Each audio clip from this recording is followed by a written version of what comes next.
All right. All right, fellas. For this season, I want to do something a little bit different for the game recaps.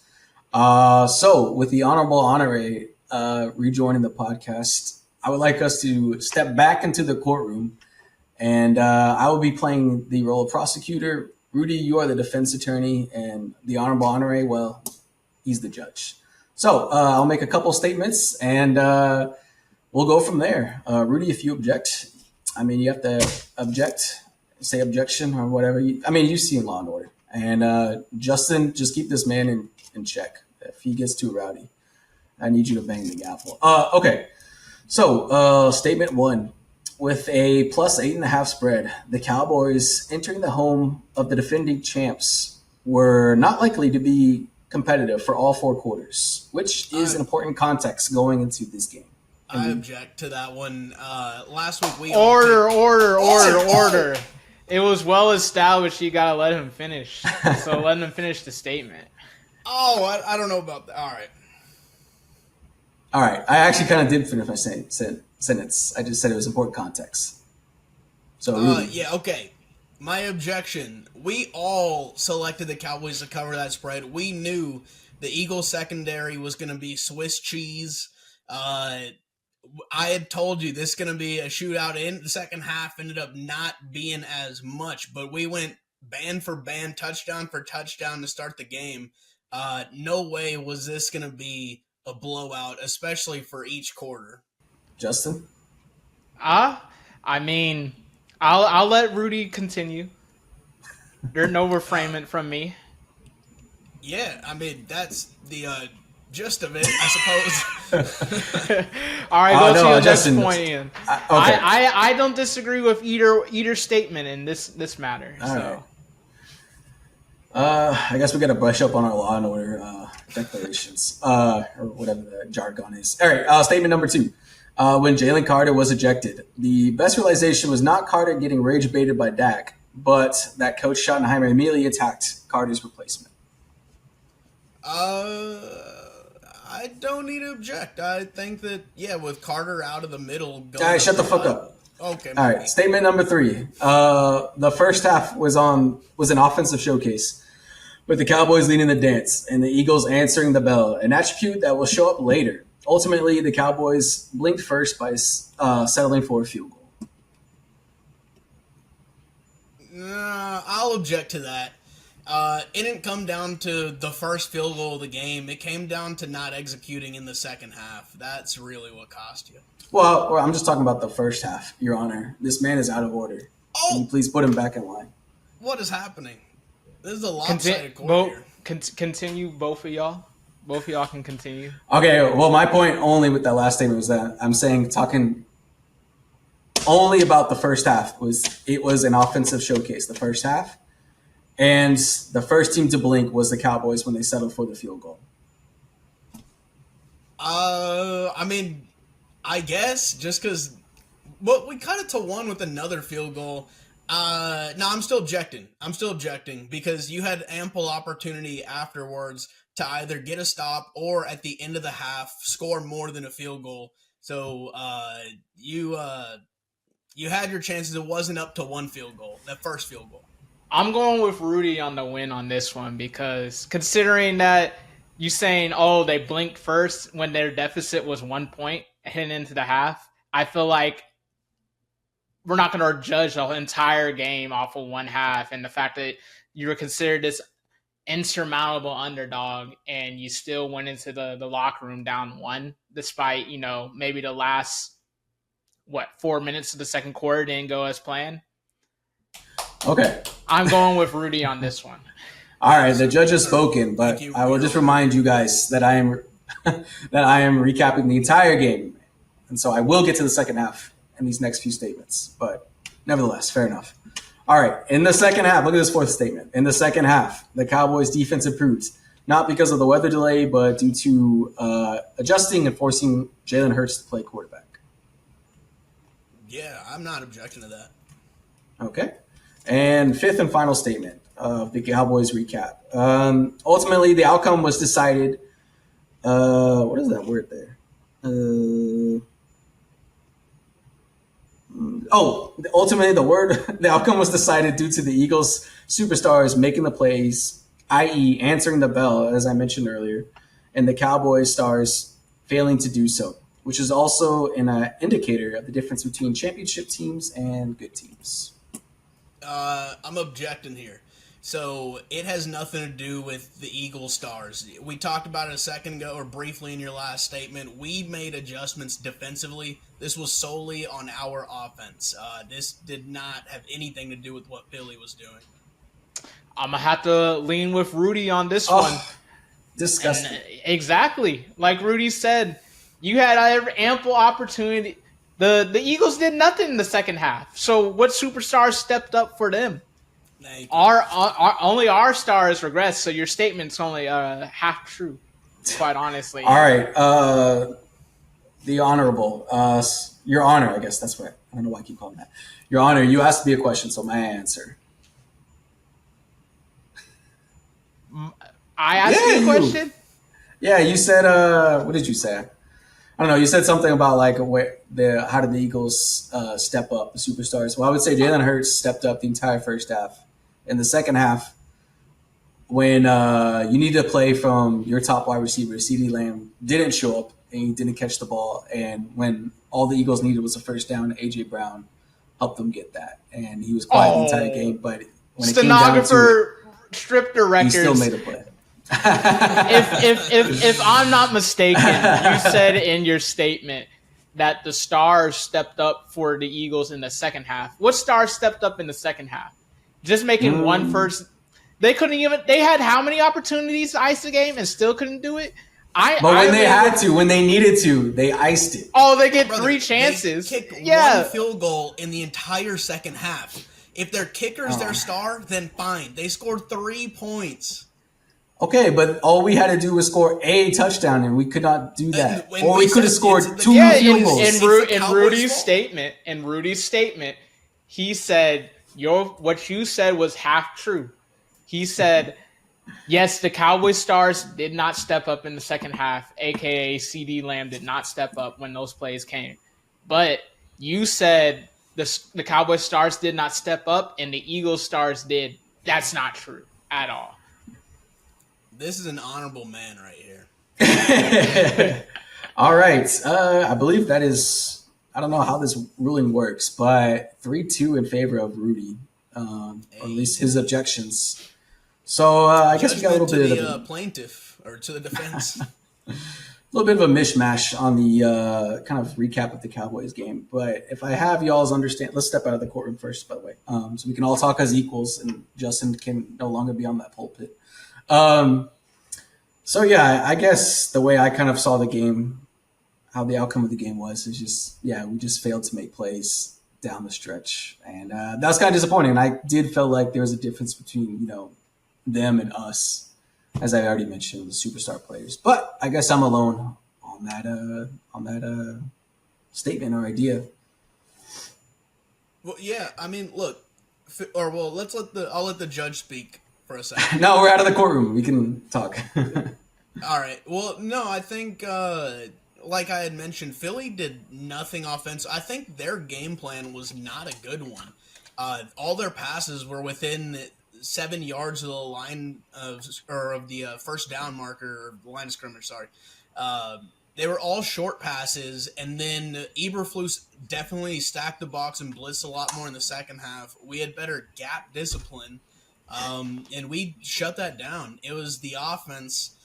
You mentioned CeeDee Lamb's drops. Let's not forget Miles Sanders fumbling the ball when we're knocking on the door. There was a hospital ball to Ferguson that he could have caught for 6, but he should have caught that one. They get blown up in the end zone right there. So yeah, I mean it was on us. The Eagles' bad game plan and good adjustments by us.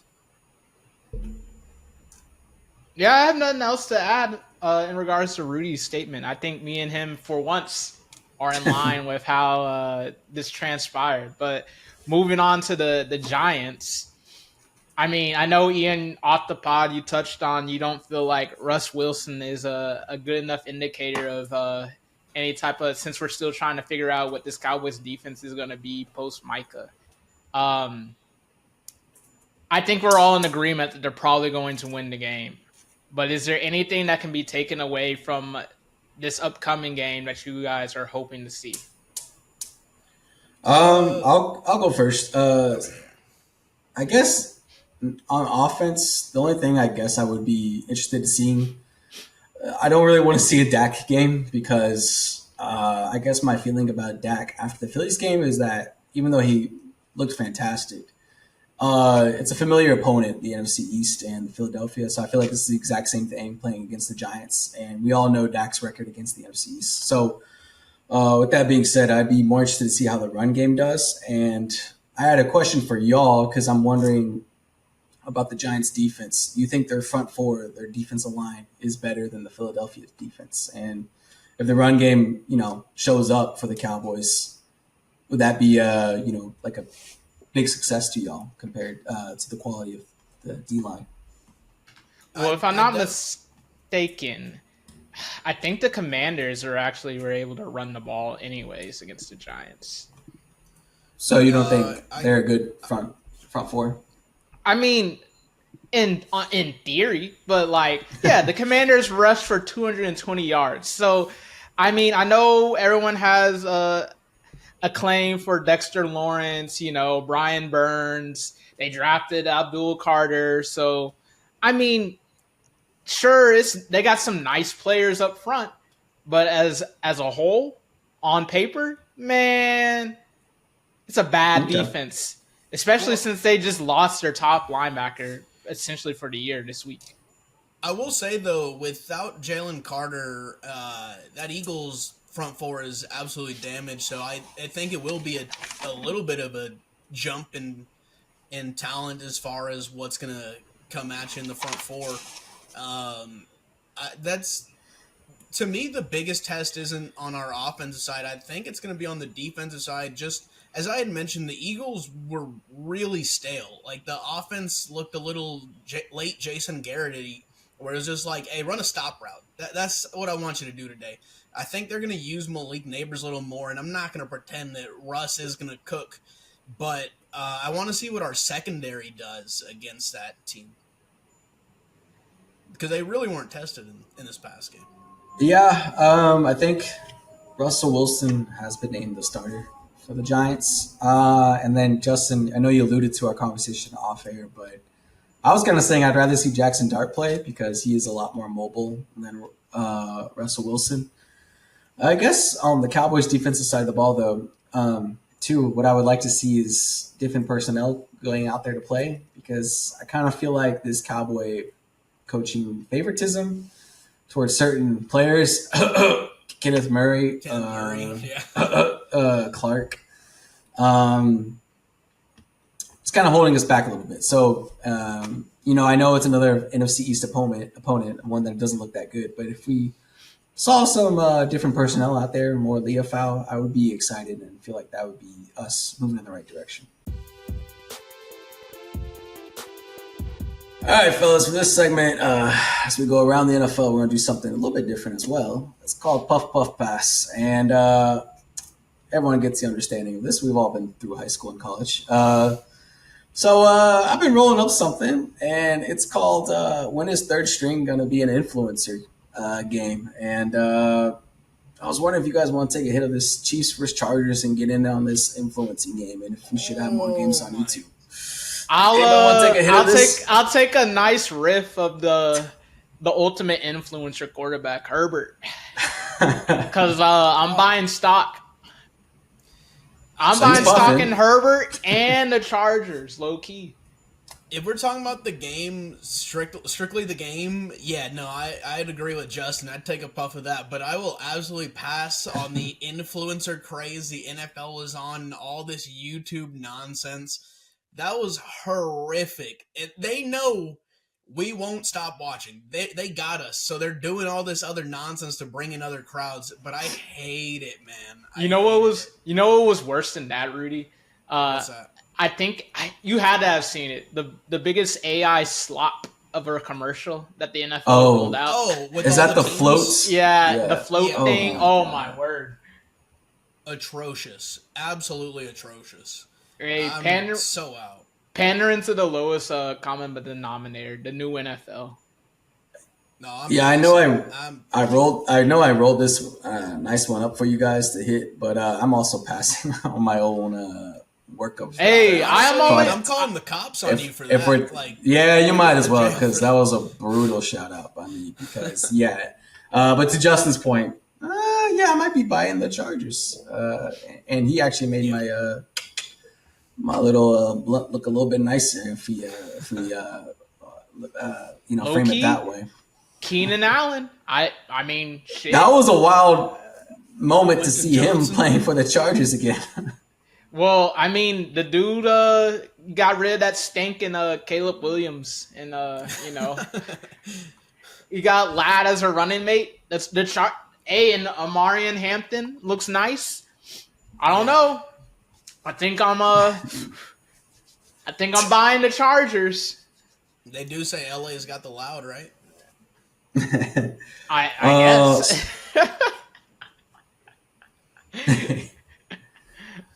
all right. How about this? I got something else for y'all. Are you guys gonna take a hit of this or pass on this? The Jets' loss was pretty similar to the Cowboys, at least the way I guess the way they should feel about the loss is that they were a lot more competitive than they thought were going to be.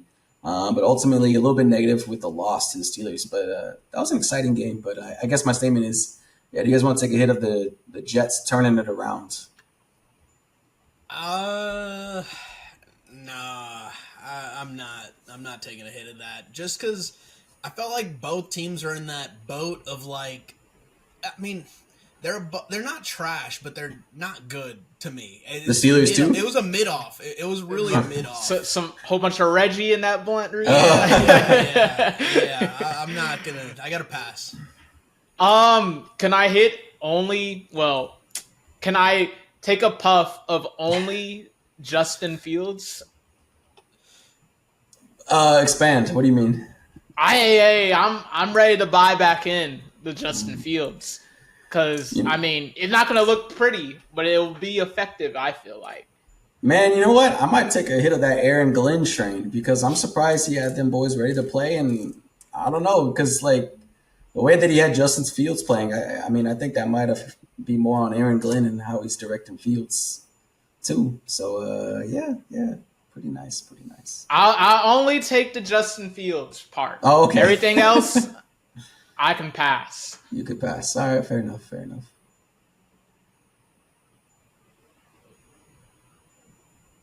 All right. How about does anybody want to take a hit of this game of the year statement on the Sunday night football matchup?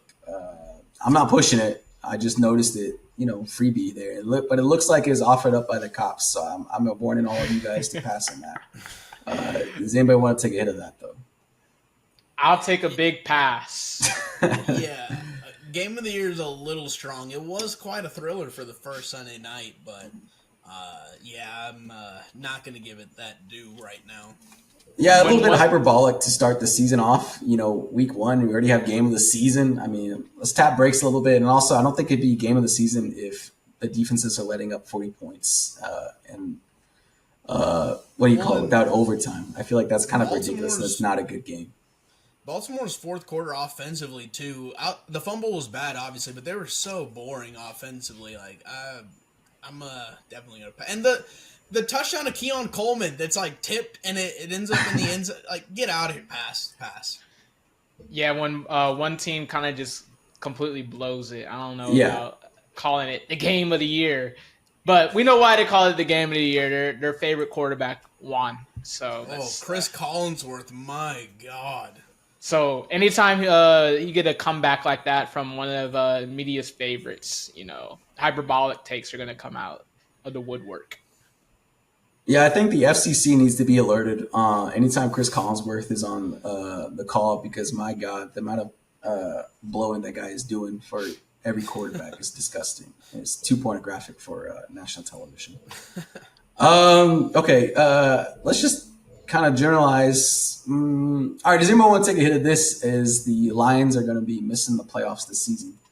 I pushed that last week, but I'm pushing it again. It's a good strain, fellas. I think you guys should Take a I'm hit gonna of have that. to, I'm gonna have to wait and see on that one. I'm gonna have to sit this rotation out because Dog. Goof played horrendous. But I mean, he has like 4 games a year like this. I think Justin's right to hold off just a little bit. All right, so we bring this experimental circle to a close. I got one more. Oh, where are you gonna go? Um, I can't believe I feel like this is an obvious question, but does anybody want to take a gander on improvement on sophomore quarterbacks that featured in the Monday night game? I'm Caleb, confused on what I'm hitting. Uh, I'm taking a puff. Hey, Caleb and fuck it, I'll take a hit anyways.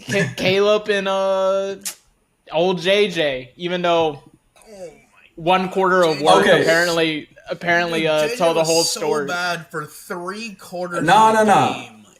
I actually really liked what I saw from McCarthy. The poise to stay with it. But what I was gonna say about the NFC North as a whole, what I was gonna get to was I think the Vikings might be the best team in that division with that Mm. defense, and if they can keep McCarthy, afloat, they're in it like he did against Chicago and came back and won. Ooh, that might I be the think team to Caleb beat. let him off the hook. He had DJ wide open. I mean, that would change the game. I don't know. And like, I get that McCarthy hung around and stuck with it, but at the same time, the Bears were just giving them opportunity after opportunity. I, no quarterback to me really looked good in that game. Yeah, I'm definitely passing, especially on the McCarthy thing. Well, it's not even a question about Caleb for me. You know where I stand on him. But the McCarthy thing, hey, good for you for securing a W. Minutes on the clock, which I know it doesn't, but Yeah, if we eliminated a quarter, man, we wouldn't have a but we coach. might have an issue within the locker room because, hey, let's just ask Justin Jefferson if he's going to be happy at the end of the season. That's all I'm going to pose. And we're back with everyone's favorite segment, the Pick'ems. Ian, how did we do last week? It was a tight affair, fellas. But ultimately, Justin came out on top Oh, with 8 dubs. wow. And Rudy, you and I were tied in second place with 7. Back to you. Okay. All right. Early on. No worries. Well, fellas, let's go ahead and jump on over to Thursday night's game. We have the Commanders going to Lambeau taking on the Packers, where the Commanders are a plus 3.5. I'm going to go with the Cheeseheads on that one. Yeah, give me the pack as well. Yeah, go Pack, go. All right. Moving on, we've got the Patriots and the Dolphins in Miami. Patriots are plus 1.5, and I'm going to roll with the Patriots on the road. The Dolphins are a dumpster fire. Give me the Pats. Even though I picked them to go to the playoffs. What a mistake. Yeah, clean sweep. Clean sweep. Moving on to the Battle of Big Cats, we got the Jaguars and the Bengals in Cincinnati. The spread in that one is Jags plus 3.5. I'll go with the Bengals at home. Give me the Jags. Interesting. I will take the Bengals though. All right. Moving on to the Browns versus Ravens in Baltimore, where the Browns will be spotted 12.5 points. I will go with the road Browns on that one. Give me Cleveland as well. Clean sweep. Clean sweep. Divisional matchup here. We've got the Giants and Cowboys in Dallas. Spread in that one is Giants plus 6.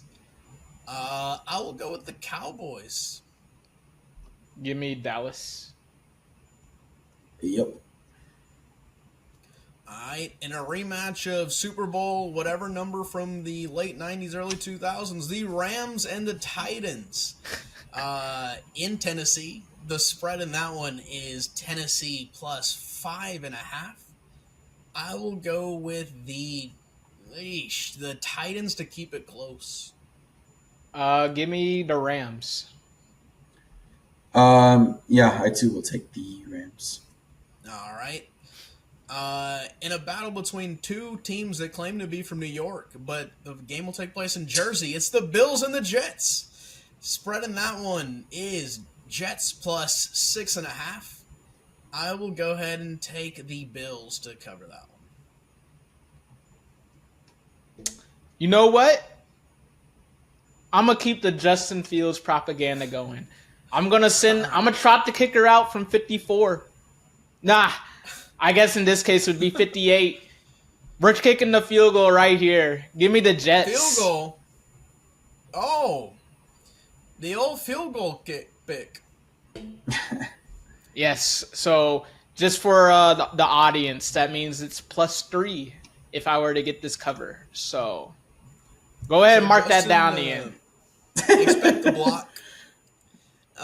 Moving on, we have the. Whoa, I haven't given my you hadn't selection. I'm sorry. And by the way, this is fair game because Justin is first, so he gets to do his field goal first too. He gets to trot the kicker out there first before everyone. But I will also take the Jets too. All right. Moving on, we have the Bears taking on the Detroit Lions in Detroit. Spread in that one is Bears plus 5.5. I'll go with the Lions to cover that. Yeah, give me the Lions. Give me da Bears. Da Bears. Moving on, we have the Seahawks traveling to Pittsburgh, taking on the Steelers, and they'll be given 3 points on the road there. I'm going to go ahead and say the Seahawks get it done. Give me the Seattle Seahawks. Wait, Seahawks are on the road and they're +3? Yes. Oh, okay. I will take the Steelers. All right. You feel like kicking a field goal? No, not yet. All right. We've got the Niners traveling to NOLA, taking on the Saints, where the Saints are given 4.5 points. I'm going to go ahead and take the Niners in that one. No Purdy, no Kittle. Give me the Saints. I too will take the Niners. All right. Moving on, we've got the Panthers and the Cardinals in Arizona. Panthers are given 6.5 points. I don't think it's enough. Give me the Cardinals. Bryce Young is boo-boo, so give me the Cardinals as well. Yep. All right. Moving on, we got the Broncos and the Colts in Indianapolis. The Colts are spotted 2 points there. And I'll keep the Daniel Jones train going. Give me the Colts. I guess Denver.